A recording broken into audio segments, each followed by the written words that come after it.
of us, not in all of us in the office, but yeah, quite. Yeah. Hello, welcome to the CII SummitFX. We are doing a special plenary session on the power of consumer insights in content creation outside and in approaches to development. We have with us Ms. Kiran Prasad, Head of Production, MPC Film Bangalore, Mr. Alex Rapley, Client Success Manager, Kids Insight and Parents Insight, and Ms. Leena Datta, Business Head, Sony Pictures Network India, Kids Genre. I'll take, ma'am, over to you, please. Thank you, Karan. Good afternoon, everybody, and welcome to the session. As Karan mentioned, the session is about the power of consumer insights in content creation and the various approaches to its development. Just to give a background of how India stands today, as per our census in 2011, fairly outdated. However, kids less than 14 years kind of constituted of almost 31% of the total population. That's a huge population of kids available. We as India are probably the second largest online market internet users in the world. We also have about 161 million people having access to cable TV, satellite, and our penetration of paid cable and satellite is at about 80%. So what we are sitting on is a bedrock of content creators' paradise. I mean, you have accessibility, you have the right amount of people available to watch this content. And simultaneously, we have a larger challenge, which is consumer behavior is changing on a daily basis, and it is getting increasingly complex. So what is it that we need to do as content creators, as media and entertainment teams, to be, bringing in change? So with so much of change, with just a click of a mouse, there is content available, there is behavioral changes, there is influencers who change the way people behaviors changes. It's something that we need to kind of look at. And today, children kind of have a huge influence of how parents also consume. So as per a study, about 43% of the total family buying is influenced by children. So it makes a lot of sense for us to look into this matter. And it's my pleasure and to welcome two of the esteemed speakers today who are with us to help us decode this challenge that we face. So it's my pleasure to introduce to you Alex Rapley and Leena Datta. Alex is from the Insights people, Kids and Parents Insight. He has been with Insights people for some time, and they are global leaders in kids, parents, and family market intelligence. So they almost do surveys with 2 lakh children a year, and have gained reputation as the most comprehensive and dynamic market intelligence specialists in kids. So welcome, Alex. It's a pleasure to have you on this session. Thank you, Kiran. Leena is the business head for Sony Pictures Network India, the kids genre. She has a career which spans over 20 plus years in the Indian media and entertainment industry. And she has been instrumental in commencing and growing new businesses with Sony Pictures portfolio, which includes the content distribution division, and more recently leading the kids business for Sony Pictures. So we will, the way the session is planned is that we will start with Alex presenting consumer insights for us, followed by Leena letting us know how Sony Network has used or leveraged these insights and created content to keep children engaged. Both the sessions then would be followed by a question and answer session. So do please send in your questions on the platform, and we'll pick up those post the presentations. So, Alex, over to you. You could bring up your presentation, and then we could start the session. Perfect. So just double checking it's all presenting and displaying correctly for you guys. So thanks very much again, Kiran, for introducing me. Yeah. As Kiran has mentioned, the Insights people operate services called Kids Insights and Parents Insights across the world. And what we do is we find out everything that's going on in the world of children, tweens and teens. So that's everyone from the age of 3 to 18. what's going on in both their real worlds, their physical worlds, their tangible worlds, but also their digital lives, and how their online personas, how their online attitudes, behaviors and consumption patterns are changing and evolving over time. Specifically in this case, to discern how content needs to adapt to these attitudes, behaviors and patterns as well, to really reflect the audience needs for children in 2020 and going forward as well. So as Karan has mentioned, we are going to be touching on kids in India, looking at an introduction to what we do, but then moving on to what the new generation of content consumers looks like, specifically in the Indian marketplace, how they're consuming content, where they're consuming content, and what I suppose, a typical day in the life of a child in India looks like in terms of both their online lives and their offline lives as well. Then we'll look at 3 particular changes, developments, evolutions that we've seen as a result of coronavirus and lockdown within the Indian marketplace, and how those are going to resonate beyond this kind of current period of time into the future. Then we'll look at specifically the power of licensing in the kids space and how brands, properties and IP owners can really leverage that opportunity to reach out to kids, especially at this time. Then we'll summarize everything with a few key takeaways, and then we'll have some questions at the end, as Karan has mentioned. So Kids Insights is a market research company that's purely focused on children and their worlds and the worlds of their families as well, because this generation is like no other that's come before it. It's more unpredictable, more fragmented, and has far more greater choice when it comes to both content they consume, but also the influence they exude over their families. So market research that reflects this speed of change, this pace of change, has never been more important than it is today. So what we do is we constantly and continually speak to children across the world throughout the year, just to make sure we are keeping track of trends that are emerging from and impacting on the kids space. And so we are speaking globally to just over 250,000 different children every single year. And in the Indian marketplace alone, we're speaking to around 21,000 kids every single year, which breaks down to about 420 a week. In fact, we've calculated recently, we're speaking to one child globally on average about every 48 seconds. So it really shows the necessity to keep track with kind of the pace of change in the kids. And we work with all kinds of brands across the kids space, not just entertainment brands, but also food and drink brands, media agencies, and also toys and games, as you would expect in the kids space. So India and Indian content consumers, what do they look like in 2020? Well, firstly, we need to define what this generation is. So when you speak to a lot of traditional people who are operating in the kids space, there's still this assumption that the next generation are millennials, which is unfortunately not the case anymore. When we talk about the next generation, we're talking about Generation Z and Generation Alpha, so kids that were born after 1995. And in fact, some members of Generation Z are parents themselves. So it really does show that we need to firstly get an understanding of what this generation looks like in terms of its demographic makeup. And then in India alone, we can see how this breaks down in terms of the ways in which they're encountering and interacting with the world as well. So you can see Indian kids' device usage is amongst some of the highest globally. It has the highest TV ownership globally of all the kids that we survey, at around 41%, and also the second highest mobile phone ownership, which is only beaten by Brazilian kids, but it's still a substantial, nearly 70% of Indian kids own their own mobile phone. So kids are more familiar with technology than ever before. So the importance of capturing their attention across different platforms, across different media is no more important than it has been today. And the day in the life of a child in India is very different to even what it was 5-10 years ago. Prior to lockdown, about a quarter of kids' time was occupied with school, including travel and commuting. And kids' time has now shifted. Parents and kids alike are having to adapt to an increasingly home-based lifestyle.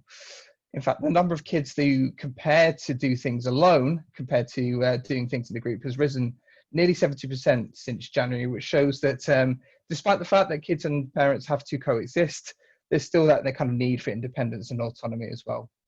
Interestingly, kids are growing more comfortable though under this new normal, and this group of kids are on average less likely to never do chores and more likely to be playing video games before 9 a.m. So it really shows that things have taken a significant shift during lockdown. And you can see as well that schoolwork and studying has grown significantly as a favorite hobby as kids adapt to this kind of home education phenomenon that we see as well.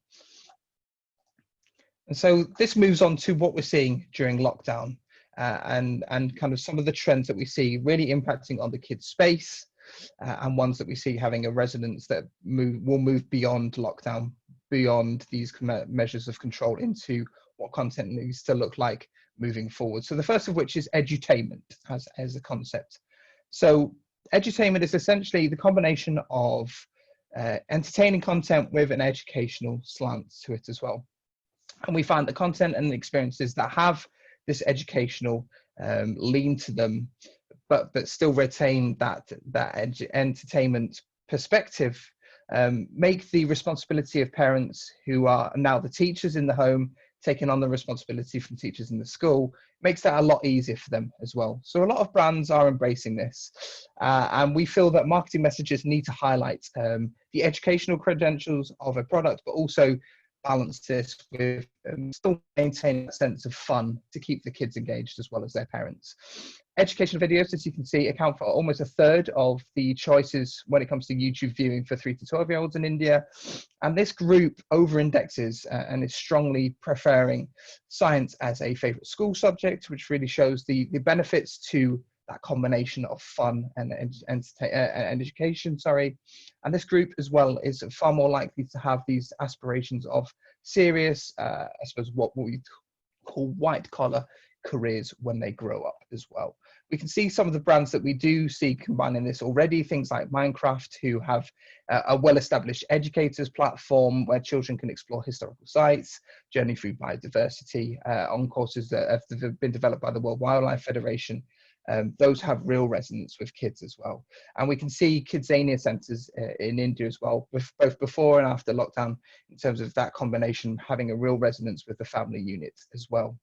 So what does this mean really for kids in India in terms of moving forward? So we can see that lockdown means that parents, as I mentioned before, are having to take on the role of teachers. So having educational and entertaining experiences is more essential than ever before. And we can see that reflected in our data. So we can see before that educational videos are increasing in popularity. At the same time, things like science and science, technology, education, and mathematics, toys are increasing by a significant proportion in terms of popularity of toys. The implications, therefore, for marketing, for branding, and for content are that products with a purpose, content with a purpose, with an educational purpose, should really cut through. And content creators who are looking to create videos, animations, shows that have this educational message should really shout about it, really make it stark, and also look to maybe create things beyond their traditional bounds. Things like podcasts are going to be an ever popular source of edutainment programming as well. The second trend we see is a need for redefining the words audience and the word consumer as well. Kids these days do not want to be passive consumers of content. They want to be able to shape, co-create, and develop the worlds and the stories that they live within and that they watch and view. And for brands looking to get engaged in this new way of consuming and creating content, we suggest places like Roblox could be a great place to start.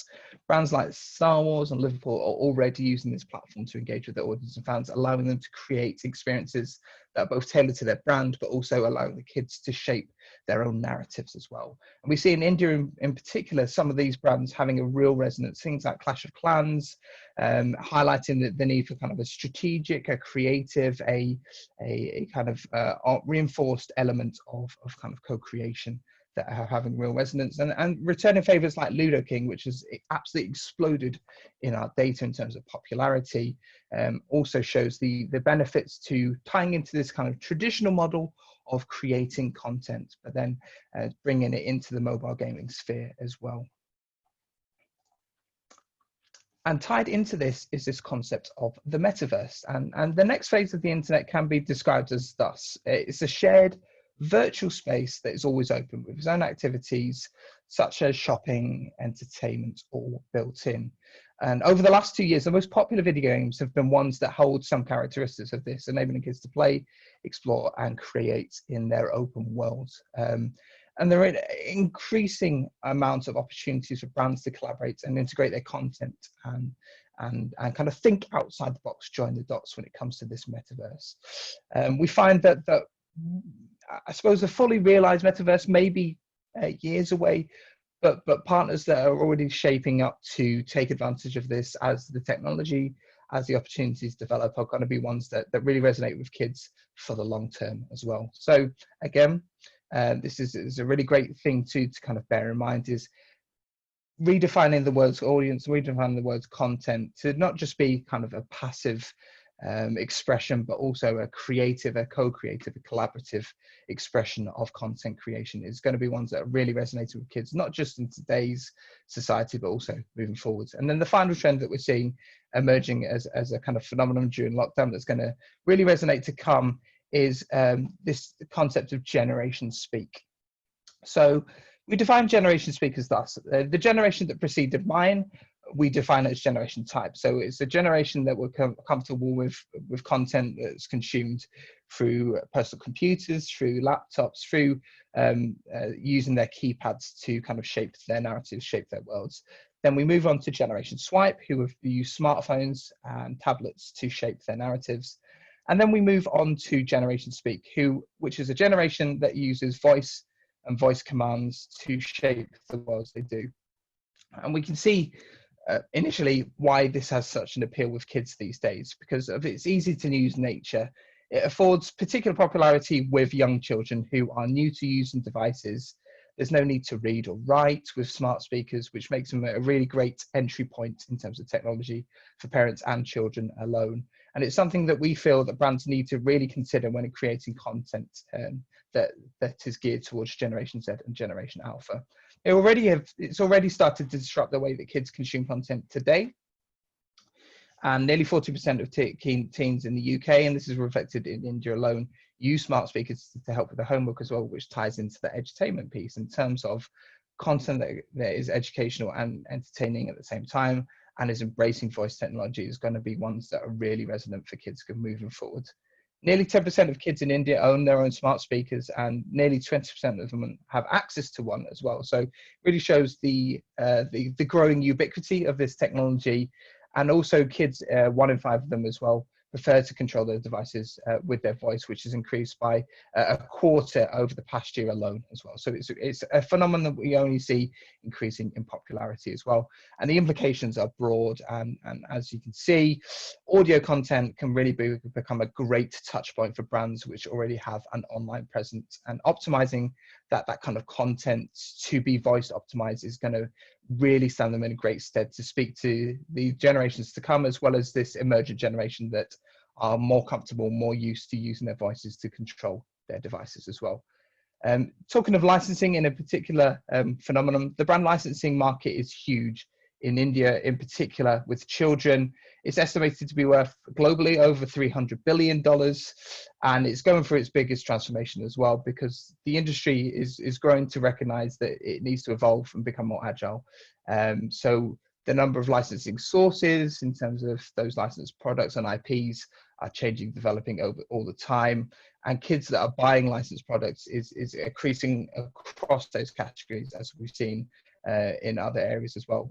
And a particular phenomenon that we like to touch upon is the boom in licensed face masks as well, which is again a phenomenon we only see increasing during lockdown as well.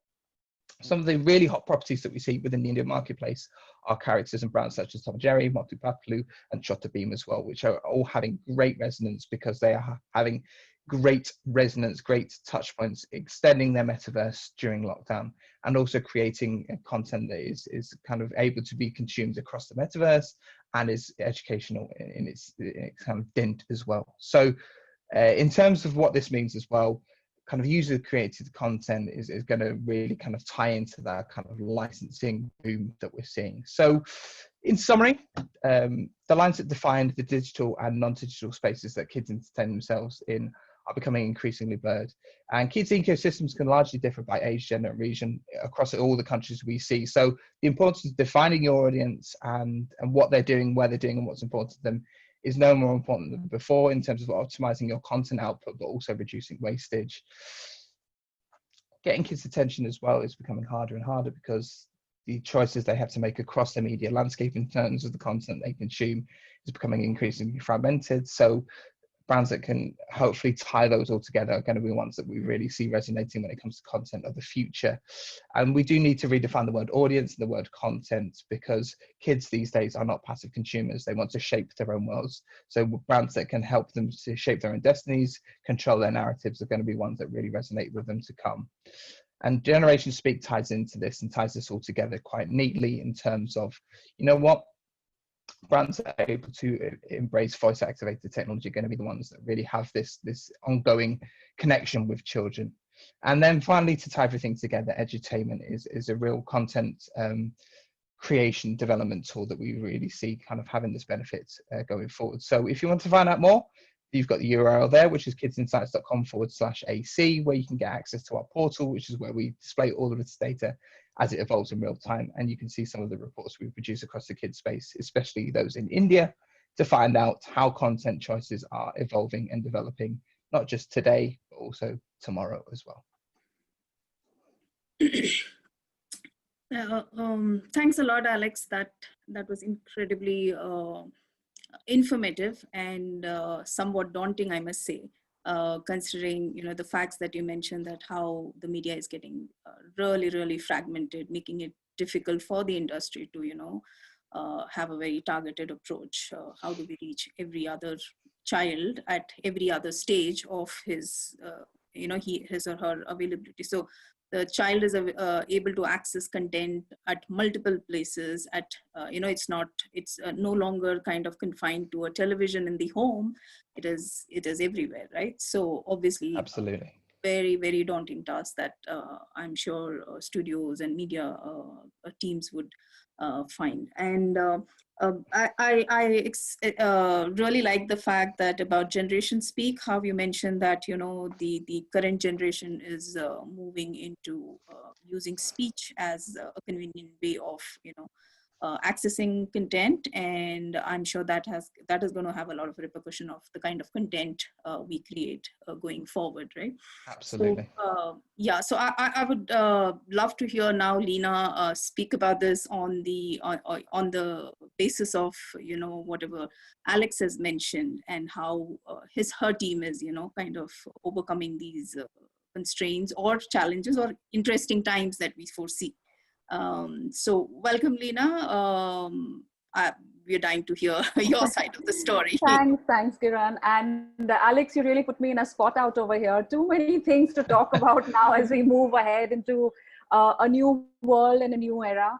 And, Lena, I blame the children. I blame the children. It's nothing to do with me. I know.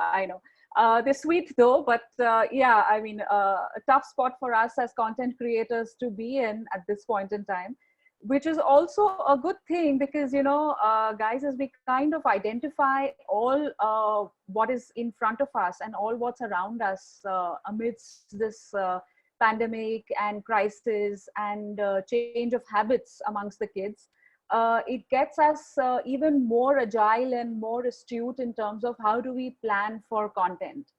Rightly said, Alex and Kiran, everything is fragmented right now, and we have to grab the attention of the child on the go, and that's proving out to be a challenge, and at the same time exciting, because then you kind of not look at your your entire work as just in a myopic and a one-dimensional manner. You then start planning for the entire value chain, which cuts across your consumer, which is the child. So briefly, I just like to kind of touch upon all the the surround sound that actually one keeps hearing right now about how the way habits have changed, and in this lockdown effect, the digital transformation has really taken catapulted into a lot of other areas and avenues, not necessarily of content creation, but also content monetization. So typically, we at Sony A, we started off 3 years ago. Our journey kind of took off being a solo a television channel catering to our sweet spot of kids between 6 to 10 years of age. And it's very amazing to actually see how your 6 to 10 years of age, the tastes, the preferences of content choices that they used to make 5 years ago when we started doing our research within the same TG, and just before the lockdown when we did the TG, how dramatically different choices have kind of come around. So there, 5 years ago, the era was, of course, for us, the challenge was that we were the last entrants in the market space, and we needed to actually get something out over there with regards to content creation and creating a brand which would definitely cut across from, and stand out and shout out loud from all, the brands that have been operating in the Indian market, from the Turner network and from the Disney network and from, the Viacom network. And as Sony, we have had in India rather no expertise in terms of this genre of programming and content creation, which actually turned out to be great for us, because we did not come from any preconceived notions of this is the line of thought that we needed to follow. We took all the insights that we had, curated while speaking to not necessarily kids. We went out and reached out to the kids' parents and their extended family members, their teachers, the child psychologists, to kind of get a sense of where what is going on in the kid's mind as of 5 years ago. And the things that actually came up were very, very startling, and also in a way it paved the path for our brand and our product that we wanted to launch. So we firstly got around for the fact that, look, India is a country of multiple languages, multiple cultures, and what as a national product or a national TV station that I will cater for has to cut across the length and breadth of the country, right? So we cannot have, we of course have the same, the content playing out on the channel, but we would definitely have to do something different so that it seeps in down to the lowest common denominator in the villages, in the other small towns. And that's the reason the first step we took in terms of localization of our content. The journey from then to now, over 3 years, we would have around 8 languages of our content, which we would have it played out to. The 4 languages in the south of India, Marathi, Bengali, and Hindi, of course, which is the mainstay. And Gujarati is what we actually are catering to, or rather Gujarati is, and Kannada is the last language that we'll get around. So that was the one big thing that we said, that if we have to really create content, it has to speak in the language. It has to follow, the kids have to enjoy it in their local language. English, in fact, comes as the second or the third language of consumption in any household. So that is one thing which we really said that we'll really cut across and make that as a differentiator. The second piece that we said is that let's kind of get into a holistic local IPs, local characters, local names, and local situations wherein the kids can identify, and they can kind of say that, okay, fine, this is my story and this is what I have kind of been through, and I'd like to watch this character because I resonate with the kind of stories that he is telling me. So our entire programming lineup has kind of been homegrown IPs and homegrown fun-loving characters, and with the entire backdrop of comedy. Because what we actually found out was that in the 24 hours that the child has, he is so pressured in terms of from getting up in the morning, finishing off his homework, going to school, coming back, again going for his tuition classes, and then he barely gets that 1 or 2 hours of his me time where he wants to just be and do things which he really, really likes doing. So we kind of came across with also this brand proposition that, this is your channel, this is for you.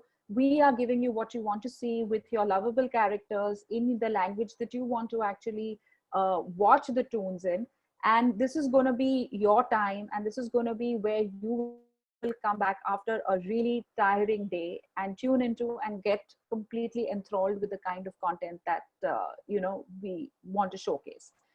And we did have a great run. I mean, I think I can proudly say that we did clock good numbers, and the brand resonance as well as the character resonance that we had from our shows.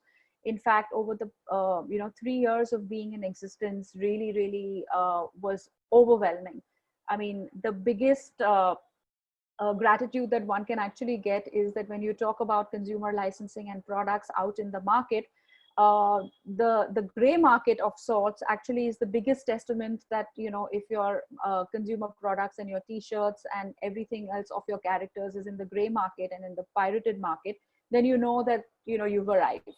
And we saw the success really early. We saw it within a year and a half from our launch, which just gave us the entire thing that we are going in the right direction. Everything was fine until our dear COVID-19 actually knocked at our doors, and then life changed for the kids. And I can clearly say that because as a working parent, I have 2 boys within that age group at home, and I know the kind of struggles that they had actually gone through in the entire and are actually going through in these 4 to 5 months. Yes, there is a whole lot of digital consumption happening of content. Yes, there is online school happening. Yes, there is a whole lot of skew happening wherein device agnostic content is, the key today. And as, keeping the parent piece aside and actually talking from a business lens, there is a plethora of opportunities. Actually, the biggest piece that actually has come into play is the whole concept of co-viewing with the parents.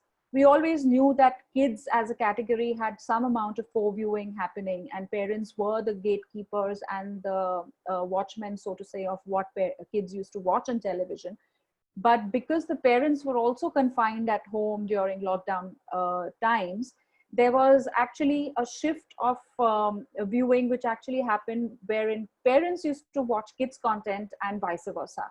So a lot of times there have been kids actually talking to us about characters from the general entertainment space. And when we went around doing our latest research on Zoom around a couple of months back, we got insights from parents that they were watching kids content. So it was a very interesting dynamic that actually took shape, that there has been a lot of co-viewing. And yes, as Kiran, you rightly said that pester power, I mean, there are decisions taken by parents, but the final veto has to be of the child when it comes to purchasing certain white goods and the brands of the car and things like that. And that, I think, has kind of with co-viewing and parents spending so much more time with the kids, the decision making of actually viewing content also has kind of come in, is collective. Yes, if you have your own device, then the parent is not going to see what game you're playing and what you're kind of doing out over there. But in India, when most of your homes are single TV homes, it becomes very difficult, for all of the members of the house to kind of have their own individual devices. So the urban landscape is very, very different from what we see out of the cities, which we think even there has been a huge proliferation of devices and secondhand devices as such, wherein, the parents are handing over their devices to the kids, and consumption on YouTube and other gaming platforms is happening in the spare time. A lot of schools over there are not opening, neither, there is the syllabus which is actually carried down to them for them to learn. So the teachers are engaging, interestingly, in WhatsApping the syllabus across, so that they kind of revise and, do their bit. But then those timings are just very short, 1 hour, 2 hours. So what does the kid do? No physical activity, no going out. It's just confinement of, at home and spending as much time getting entertainment out from the device. Or the device here in this case being the tab, the smartphone, or the television. So we quickly changed our entire perspective in terms of what we would do during the pandemic. We realized that our traditional marketing methods of going down and doing activations on ground, because April, May, June is usually the summer months wherein kids have got a long summer vacation. And that is the time when, kids are pretty much out of the house, spending time in malls, or going out and playing with the kids and getting themselves entertained out of the house as well. But that was not an option at that point in time. So we decided to get everything out of our activations, on ground activations, and take them completely online. So we created these workshops on YouTube, which was your DIY workshops. We created yoga sessions, we created content which actually was in the edutainment space, but it had our characters endorsing it. Therefore, it kind of came from the house of Sony, which was like, okay, fine, our characters are speaking to the guys who are teaching you yoga and how to stay fit and what to eat, and how do you kind of do your DIY things. And we had a complete module that went out to the kids to keep them entertained for the summer. We also had a lot of games, our character games, which were launched around that point in time. Almost like, downloads of 16 lakhs and 58 lakhs and things like that, and unheard figures. And gaming as a genre during those 3 to 4 months did see a huge exponential spike. So did edutech. So those were the the categories and the genres which saw some unprecedented growth in terms of MAUs during, and we still do see those kind of views kind of happening for games even as we speak. We decided to kind of just make digital our forte, and digital as in like we went hammer and tong on YouTube, because YouTube's consumption kind for kids really kind of skyrocketed around that time. So we used that platform and we did all our promotions over there. We had luckily, a content bank for our on air and our telecast purposes that we could go with as fresh episodes of the content, and in fact even make television movies as brand extensions, which we got around catering to our audiences in that time. But soon we kind of learned that anything across the category within the scheme of things that anybody put up had a lag effect. The kids wanted refreshed new content. The kids wanted new things because there was so much of time that they had on hand and so much of consumption was happening. So we as content players had to constantly kind of innovate and think. So we had a 2 months to 3 months of a certain content lineup over April, May, June. We've completely changed that and got around doing fresh programming and fresh content from August onwards, because we definitely feel that for kids, lockdown is going to remain in some sense. Schools aren't going to kind of open up, at least for the TG that within kids that we are catering to. There will be a higher school that may open up from 1st of October, who knows, but it's all still speculative. But I don't think till the time we know and we are really sure as parents that our kids are going to be safe outside in school and public places, I mean, there would be certain amount of inhibition to send the kids out. So therefore, you will continue having kids staying at home, studying at home, and kind of consuming all sorts of content. And we fortunately are kind of equipped, and we've kind of planned ahead till at least April, May next year as to what our lineup is going to be and where we want to go with extensions of our existing characters going in short format on digital games. And we are also trying to get some sort of an affiliation with schools for getting our edutainment segments into the online schools in certain ways, wherein the kids don't get bored of sitting in front of the laptop for like 3 hours or 4 hours, and we kind of come there and give them the break, that little break that they want, but of course all fitting in line with the curriculum and the syllabus that the teachers are teaching. So yeah, a lot of exciting times. I just like to kind of sum it up by saying that we as content providers obviously have to get the pulse of the kids, because kids' habits from what they were earlier are actually going through a sea change, as we kind of have seen during these 3 to 4 months. They definitely would like to kind of experiment. They're the first ones to actually experiment in new content, and therefore it is our responsibility to kind of give them as much of new content in the edutainment as well as in the entertainment space, because their content need is never going to be satiated. They will definitely come asking for more. And as the story goes, that you kind of feed in as much as you want. Kids are like sponge. They will continue soaking in as much as they get, any information, anything. So it is challenging times ahead, but we're loving it. We at Sony are well geared and well prepared, and have got our plans in place going forward. So with that, I'll kind of arrest my case over here. But if there are any questions, happy to take. Yes. So, in fact, what you kind of summed up, Lina, is pretty much what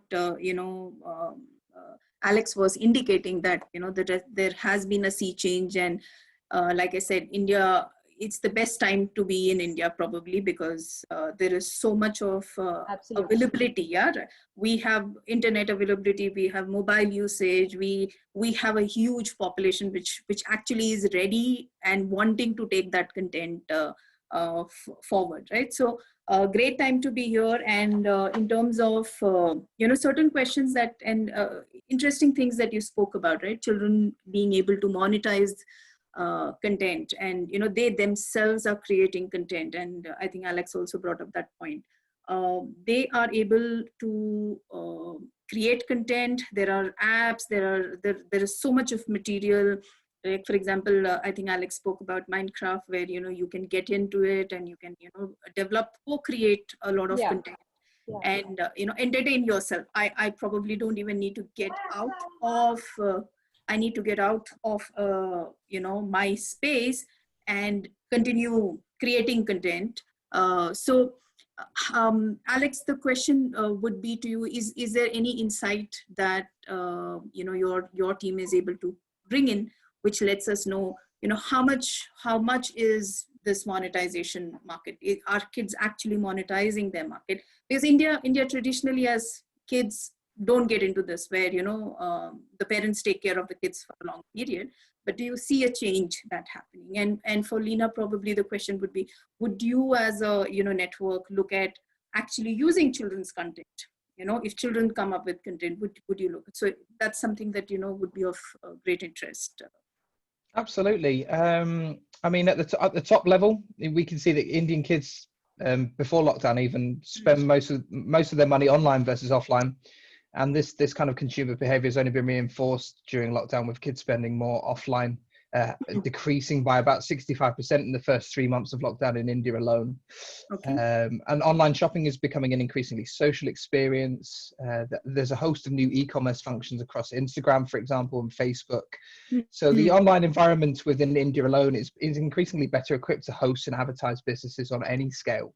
And the number of kids that have posted items to sell on social media, for example, has increased by 30% since May alone. So it shows that the kids are able to monetize what they're doing, what they own, what they create as well. And this feeds into some of the brands that we really see having this resonance as well. So places like Snapchat have been able to launch its new minis feature that combines a simple transaction within a social environment. And kids through Snapchat, kids who favor Snapchat are 32% more likely, for example, to purchase clothes related to their favorite TV show. So it kind of shows that the brands, the IP that's able to take advantage of these trends. And as you said before, as you both mentioned, Lina and Kiran, kids in India are kind of more tech savvy potentially than most of the other kids we speak on a global basis. They have access to devices that a lot of their peers don't have around the world. So the ability to shop, to interact, to make purchases, and also make sales in a digital environment is more tangible for them than it ever has been before. And other brands that we see kind of jumping on this bandwagon are things like PUBG, PlayerUnknown's Battlegrounds, with its creation of its labs, form of content where kids are able to shape the developments of the game space themselves, and their suggestions are being brought into the actual online multiplayer environment as well. So it all shows that kids are able to create content for themselves, and then they are able to then make it more tangible, make it monetized, make it more kind of creating into their actual spaces, as well as just their kind of imaginations as well. So there's a lot of examples of the ways in which the content they're creating is becoming monetized, is becoming leveraged as well. Yeah. So Lina, are you using any of, would you consider using children's content, because that obviously has a lot of following? Is that something that you would consider? Interestingly, we actually keep doing this. I think the biggest testament is that we've taken feedback from the kids themselves and actually made a channel for them. So that's the content that we've actually kind of got insights from them and created our shows and created the nuances around the shows and the characters. Correct. But on the other hand, yes, I kind of really agree with Alex over here that kids are getting really smarter and smarter. And, with the online resources of coding classes and all of that coming of age, one can kind of see the transformation and the thirst in the kids to actually kind of do and create a game of their own. It's just absolutely amazing the kind of stuff that the kids of today, 6 to 8 years old, can actually do. It's scary though, because it psychologically it just kind of makes them aware that they can do so much, and they are forever then kind of get into the restless mode. I want more, I want more, I want more. So that's another challenge, in fact, to kind of nurturing your gray cells and how to kind of keep that alive in kids. But yes, content, we actually have a lot of content which is played out in terms of short stories and snippets, which we integrate into the episode stories itself. We throw out contests to our kids every time, that if you're in a particular situation, how would you react? And we take that feedback and we curate stories, or we create themes around those stories, and we put it up, and things like that. So constantly there is the participation, possibly not in a very direct manner, but yes, we do have some sort of an indirect association with the kids, where kids are contributing to the kind of content that we're making. Yeah, totally. Yeah. So I've got a question here that I've received, which is, what should be the responsibility of content providers in child's development, considering COVID or no COVID? This gen is hooked on to watching something all the time. So, what is our responsibility? What should we be doing to ensure that they are able to, get out of that also? I think this ties back into what Lena and I both were saying from the insight side of things, as well as the content creator, which is brands that can embrace content that's edutainment, so that combines the educational aspect with the entertainment, are going to be ones that not only speaking to a child's development, but also aiding in their parents' ability to, act as teacher in this day and age. And this is, there's nothing to say that lockdown won't change this back to the way things were, but the ability that parents have to not only be able to rely on their iPad, their TV, their kids' mobile phones to be their entertainer, but also their teacher, is going to be a real great help, a real great boon to them going forward. So I think as content creators that can create content that both entertains and educates as well, are going to be ones that have this resonance, have this kind of loyalty as well going forward.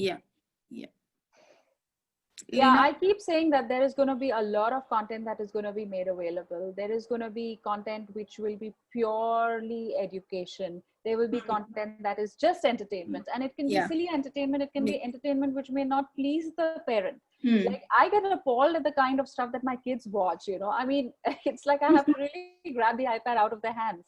Yes, but as content creators, we just we cannot have one filter, right? I mean, if I have a brand which is in a mold, I will cater my content in that mold to entertain kids in a more sublime and a very, subconscious way of getting the education piece of it through, kind of, characters which are friends. So how do kids have to behave with friends, the social habits, something which is not out over there and out loud as education as such.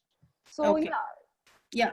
So, I mean, you bring us to a very great topic, actually, considering this pandemic and considering the amount of usage of, smart media, smart devices, and it's probably something that both of you can answer, is that, do you see that this generation is going to go through a loss of socialization? Do you think isolation will become a trend for this, because they're able to, like us, we don't need to meet up to do this, this session.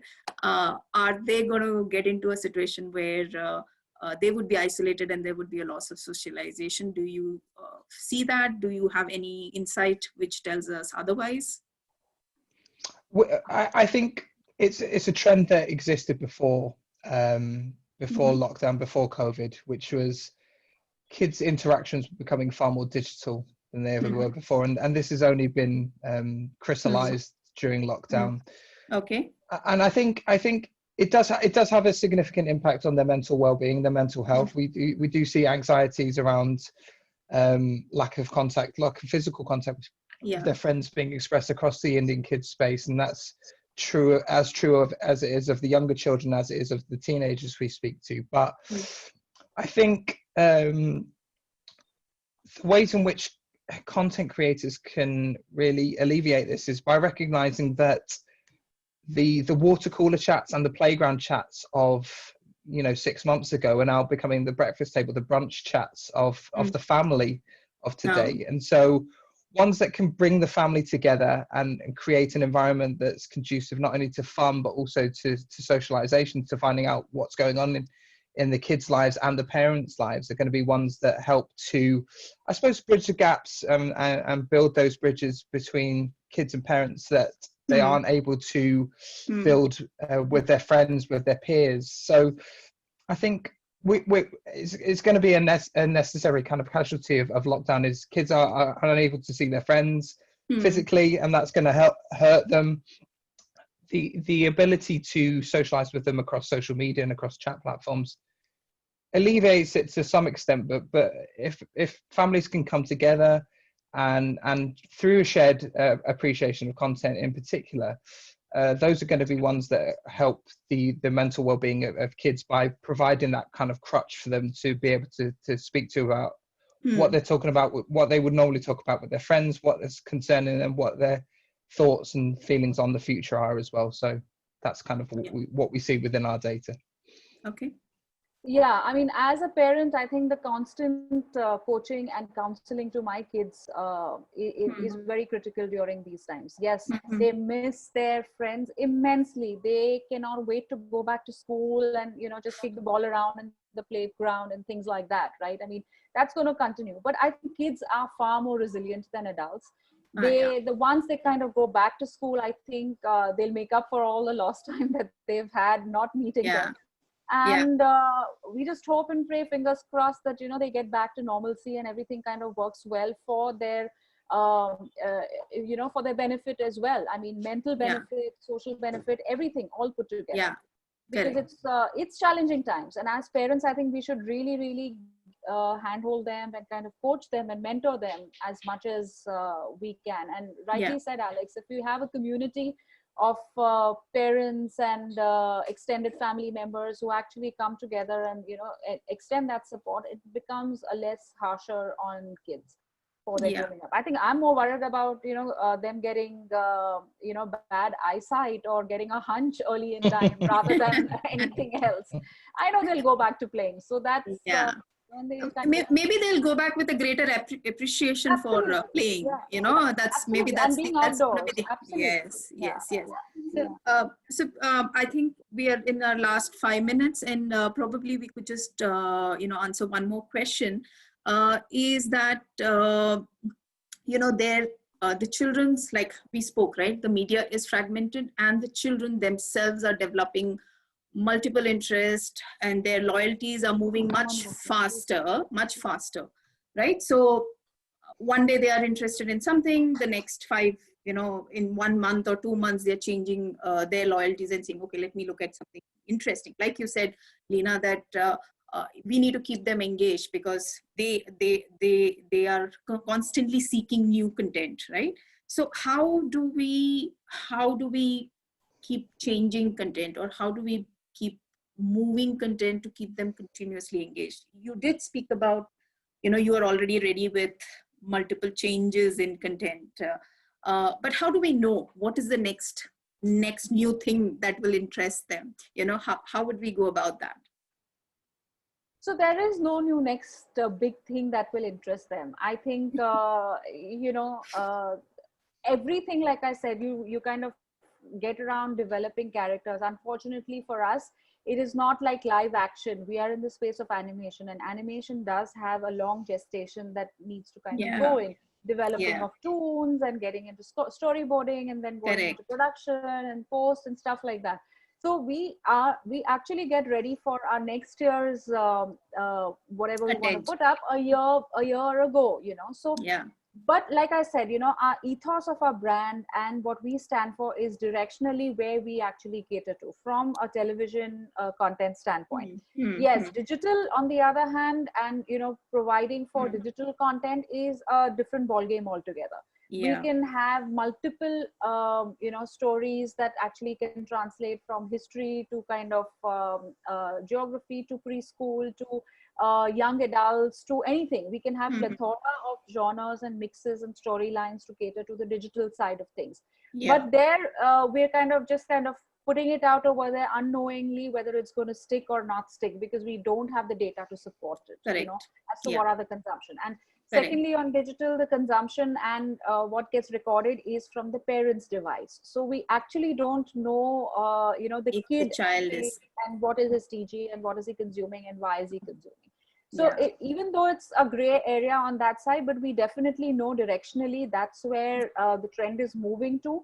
So from a programming perspective and content creation perspective, we will continue to kind of work in different directions for different platforms. So that's how it's actually come to. So depending upon the platform is what we will actually cater to from a content, not from the choices or not from the target audience and things like that. It's more a platform-based play. Okay, understood. Alex, you would like to add something here? Yeah, and at the risk of sounding like this is an elevated pitch, it's all about being able to track what they're doing, what's important to them in real time, and asking them in their own words what they're doing, what they favor. And so that's why we do what we do in terms of comparing simple awareness and kind of what they're doing and what they're watching with affinity, favoritism. You have to be asking kids what they like, what their favorites are, as opposed to simply what they're aware of or what they have seen. So we find that brands, properties, channels, content choices that kids favor across their digital and non-digital spaces, as opposed to ones that they've just passively seen or consumed, are the ones that are far more resonant as they age up, and ones that are far greater indicators of factors such as purchase influence as well. And this ties into the metaverse concept that I described earlier, that brands and properties that have an appeal that extends beyond their traditional boundaries and platforms are ones that are going to have a more sustained life cycle, as kids have these touch points, these multiple touch points that resonate as they progress from device to device, from platform to platform. Ones that have those kind of different ways in which to reach out to kids are going to be the ones that go forward. And this kind of also feeds in, if I may, just to the democratization of the home. So kids and parents are living together in silos. They're living together, working and learning together and playing together as well. So we track 20 verticals at Kids Insights in terms of the influence that kids have over household purchase decisions. And in India alone, kids' influence over all 20 verticals has grown during lockdown. And this isn't just traditional categories like food and drink or toys and games, but also things like white goods and even things like car insurance. They are having an increasing influence over. Really? Yeah, it's true. And I think it's just due to the way that these products are our advertising marketed to the whole family. It's not just the parents themselves as the purchasers, but also recognizing that the kids have this great influence over what they're doing across all these spaces. So this could be a great way of extending the life cycle of IP and content by firstly embracing non-traditional verticals and feeding those into a brand's metaverse, but then also capturing their interest in kind of these non-traditional areas. Despite them not being traditionally kid-centric spaces, they are ones that are still capturing kids' attention, no more so than today where kids and their parents are watching things, playing with things, and learning about things together as a unit, as a silo. Yeah. So I think that's the time that we have. I mean, I'm sure this is a topic that we could go on forever. I mean, and every time we have a conversation, I'm sure we will have additional 4 more questions. So, but it was such a pleasure to have both of you over here, and the insights and the notes that you have given is definitely going to be of help for people who have been watching this. So thanks a lot for both Alex and Lena to have you over here, and I hope we can catch up sometime and discuss this further. Absolutely, it was our pleasure. Truly our pleasure. Thanks for getting us over here, Kiran. Thanks for curating, Kiran, and thanks for yours from the other side of the fence, Lena, as well. It's been great to hear. Yeah, let's connect. Yes. Awesome. Thanks.